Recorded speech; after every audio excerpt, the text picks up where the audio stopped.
देश के प्रसिद्ध धार्मिक मरकज़ दरगाह आले हज़रत बरेली से ताल्लुक़ रखने वाले और इत्तेहाद मिल्लत काउंसिल के कौमी सदर मौलाना तौक़ीर रज़ा खां रामपुर पहुँचे।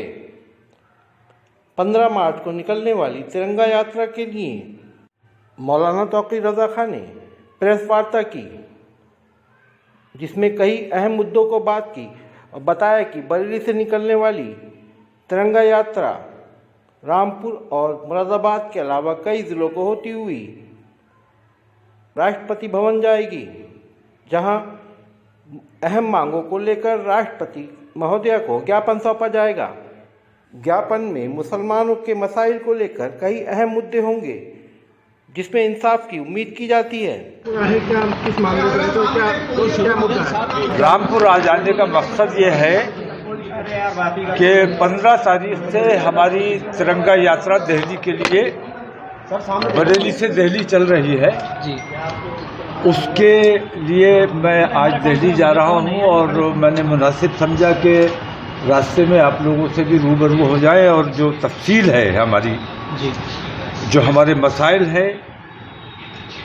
लोगों को ऐसा लगता है कि मैं मुस्लिम मसाइल के लिए काम कर रहा हूं, असल बात ये नहीं है, बल्कि मैं अपने मुल्क से मोहब्बत करता हूं, अपने मुल्की मसाइल के लिए काम कर रहा हूं।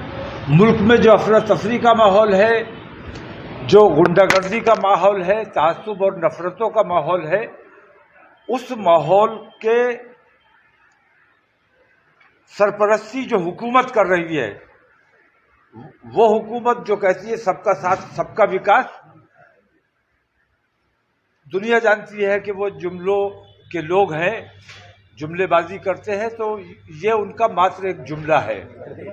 असल में उन्होंने कुछ का विकास किया है और सबका विश्वास हासिल करने की कोशिश की है। मुसलमानों के साथ मुसलमानों को दबाया जाता है, सताया जाता है, कत्ल किया जाता है, बेइज्जत किया जाता है, मुसलमान बेटियों को भगाया जाता है, गुमराह किया जाता है, उनको लालच दे के हिंदू बनाया जाता है। हुकूमत सरपरस्ती करती रहती है। मुसलमानों को कत्ल करने वालों को हिंदू समाज में हीरो का दर्जा दिया जा रहा है। मुसलमान तो यूज्ड टू हो गया मॉब लिंचिंग के लिए, लेकिन ज्यादा चिंता की बात यह है कि जब कातिलों की हिमायत में जलसे किए जाने लगे, सभाएं की जाने लगे और एहतिजाज किए जाने लगे, तब हमें लगता है कि ये मुल्क का माहौल बिगाड़ने की कोशिश है। और ये हिंदू राष्ट्र की आवाज लगाने वाले ये मुल्क में एक और बंटवारा कराना चाहते हैं, जो हम किसी भी कीमत पर नहीं होने देंगे इंशाअल्लाह। तो हम अपने मुल्क के टुकड़े नहीं होने देना चाहते। हम हुकूमत हिंद से मांग करते हैं, अगर हुकूमत हिंद ने गौर नहीं किया तो हम 15 तारीख को इंशाअल्लाह जो हमारी यात्रा है, राष्ट्रपति से 20 तारीख को मुलाकात करेगी, उनके सामने ये मांग रखेगी कि हिंदू राष्ट्र की मांग करना ये असंवैधानिक है, गैर कानूनी है। तो ऐसे कानून शिकन लोगों के खिलाफ कार्रवाई की जानी चाहिए, उन पर मुकदमा कायम किया जाना चाहिए। जिस तरह खालिस्तान की मांग करने वालों के खिलाफ आप कार्रवाई करते हो, हिंदू राष्ट्र की मांग करने वालों के खिलाफ कार्रवाई क्यों नहीं की जाती है? और हिंदू राष्ट्र की मांग अगर इसी तरह हुकूमत उनकी सरपरस्ती करती रही और इसी तरह छूट देती रही, तो हमें अंदेशा है कि कल मुस्लिम राष्ट्र की भी मांग उठ सकती है, और हम ऐसा माहौल नहीं बनने देना चाहते अपने देश का। तो ये लिंचिंग के खिलाफ, हमारी बहन बेटियों की जो नकाब खींची जाती है और पर्दे के खिलाफ काम किया जाता है, यह हमारी बेटियों को बहकाया जाता है। मैं तो खास तौर से हिंदू समाज को इस तरफ मुतवज्जे करना चाहता हूँ। हिंदू समाज को ये सोचना चाहिए कि ये विश्व हिंदू परिषद वाले, बजरंग दल वाले क्या वाकई उनके हिमायती है? क्योंकि तकरीबन एक सर्वे के मुताबिक तकरीबन 10 लाख मुस्लिम लड़कियों को इन्होंने गुमराह कर लिया, खरीद लिया, लालच देकर हिंदू कर लिया। मैं ये कहता हूं कि वो 10 लाख लड़के जिनसे इन मुसलमान लड़कियों की शादी हुई है, वो क्या उन 10 लाख हिंदू लड़कियों का उन पर अधिकार था, जो हिंदू लड़कियों का अधिकार मारा गया है। तो मैं हिंदू समाज की हिमायत की बात कर रहा हूं। मुस्लिम दुश्मनी में अंधे होकर ये लोग अपने ही लोगों का गला काटने का काम कर रहे हैं। इस तरफ हिंदू समाज को भी तवज्जो देनी चाहिए, हुकूमत को भी तवज्जो देनी चाहिए। तो ऐसी बहुत सी चीजें हैं जिनसे मुल्क में अफरा तफरी का माहौल है, और इसी के लिए हम तिरंगा यात्रा लेकर 15 को चलेंगे, और आपके यहाँ शायद 16 को रामपुर 15 को आया नहीं, बरेली से 15 को नाइट में ही पहुंचा। कितने लोग कितने होंगे ये भाई मैं नहीं कह सकता, लेकिन राष्ट्रपति से हम सिर्फ 15 लोग मिलने जाएंगे। बरेली से राष्ट्रपति भवन तक, जहां तक जाने दिया जाएगा वहां तक जाएंगे। और हमारा बिल्कुल पुरअमन तरीके से जाएंगे, नारे नहीं लगाएंगे, कोई तख्तियां नहीं लेंगे, सिर्फ तिरंगा लेकर जाएंगे। और अपना एक मांग पत्र है वो राष्ट्रपति को पेश किया जाए। बेईमानी कर रही है, सरपरस्ती नहीं करे, खुली बेईमानी कर रही है।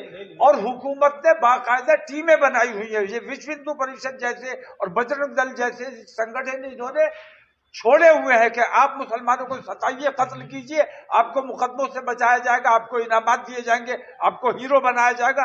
तो हुकूमत जितनी बेईमानी कर रही है, हुकूमत, मैं बार बार कहता हूं कि नरेंद्र मोदी अपनी भूमिका बिल्कुल वही जो महाभारत के जमाने में धृतराष्ट्र की थी, वही भूमिका में आज नरेंद्र मोदी है। नरेंद्र मोदी अगर तारीख में, इतिहास में अच्छे लफ्जों में याद किया जाना पसंद करते हैं तो उन्हें अपने इन तरीकों को दुरुस्त करना होगा। सबका हिंदुस्तान है और वो सबके प्रधानमंत्री हैं, इसलिए उन्हें सबका काम करना चाहिए। किसी एक के साथ जाती हो, जुल्म हो, हमें इंसाफ चाहिए, हमें कोई स्पेशल अटेंशन नहीं चाहिए। नहीं, वो तो अंधे ही थे, लेकिन जानते सब थे कि उनके अपने बेईमानी कर रहे थे, इसलिए उन्होंने उनके खिलाफ कार्रवाई नहीं की। और उस बेईमानी का नतीजे में महाभारत आपके सामने आई। वही काम आज नरेंद्र मोदी आंखें होते हुए अंधे और बहरे बने हुए हैं और अपने लोगों की सरपरस्ती कर रहे हैं और मजलूमों को नजरअंदाज कर रहे हैं, कातिल की हिमायत कर रहे हैं और मकतूल को नजरअंदाज कर रहे हैं। बिल्कुल वही अंदाज है जो धृतराष्ट्र का था। तो ये समझ लीजिए कि उस वक्त जिस तरह पांडव कमजोर थे, मुसलमान कमजोर है, नजर आता है, लेकिन मुसलमान देश प्रेमी है और मुसलमान ईमानदार है।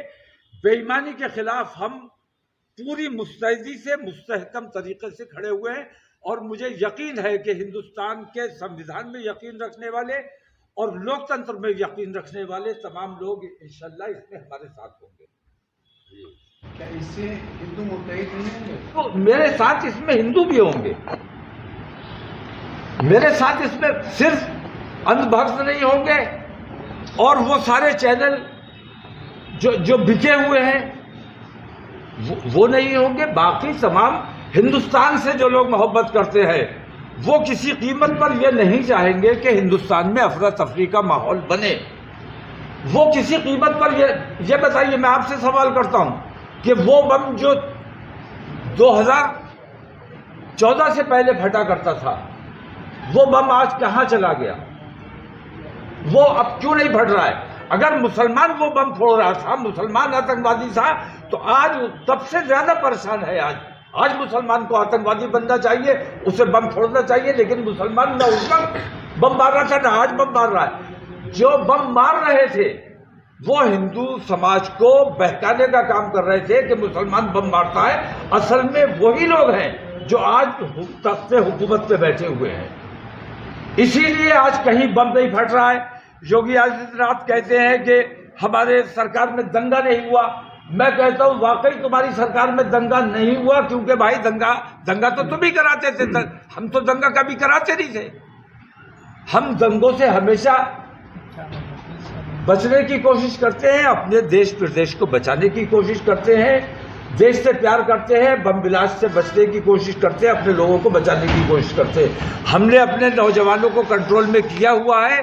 हिंदू समाज से हमारी दरख्वास्त है कि अपने बच्चों को कातिल मत बनने दो, अपने बच्चों को देशद्रोही मत बनने दो, अपने बच्चों को देश प्रेमी बनाने की कोशिश करो और अपने बच्चों को ऐसे संस्कार दो जो हिंदुस्तानियत उनमें जागे, मुस्लिम दुश्मनी में वो अपने समाज का ही नुकसान करने का काम कर रहे हैं, गला काटने का काम कर रहे हैं। अच्छा, नहीं, हमारा काम तो मांग करने का। अगर उसमें क्या स्टेप होगा? नहीं, हमारा काम मांग करने का। देखिए, मैंने कहा, मैंने पहले चिट्ठी भेजी थी प्रधानमंत्री जी को और प्रेस कॉन्फ्रेंस भी की थी, और मैंने ये कहा था कि अगर 14 तारीख तक हमारी मांग पर कोई गौर किया जाता है, हमें कोई आश्वासन दिया जाता है, तो हम खामोश रहेंगे, और अगर हमारी मांग पर गौर नहीं किया तो 15 तारीख से हमारी तिरंगा यात्रा निकलेगी।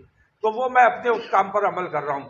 अब मैं हुकूमत से मांग नहीं कर रहा हूं, मैं चूंकि राष्ट्रपति महिला हैं और महिलाओं में हमदर्दी का जज्बा ज्यादा होता है, दिल में ममता होती है, तो मुझे यकीन है कि हमारे देश की राष्ट्रपति हैं, तो वो हमें दूसरे नेताओं की तरह हमें आश्वासन नहीं मिलेगा, वहां से हमें इंसाफ मिलने की उम्मीद है। इसलिए हम राष्ट्रपति साहिबा को अपनी तकलीफ और परेशानी बताना चाहते हैं।